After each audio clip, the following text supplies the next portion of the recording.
dumi. So talagang kailangan ng kettle, linisan. Katulad po niyan, puno siya. Oh. Punong-puno. Marami-rami ito linisan to.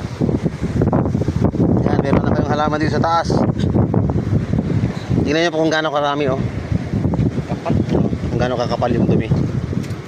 Yun guys, good morning ano. Habang wala ko na namin. Yung nandun na yung dalawang ating kasama, naka-harness na sila. Nakatanggal tayo ng dumi ng mga gutter. Yan. So yung tubig umaapaw, parado lang ng gutter.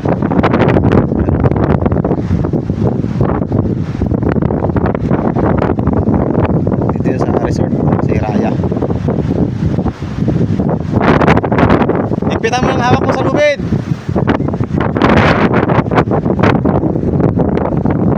Yan, kita nyo naman guys, gutter. So dito na lang ako maglilinis. May sakit kasi ang lula.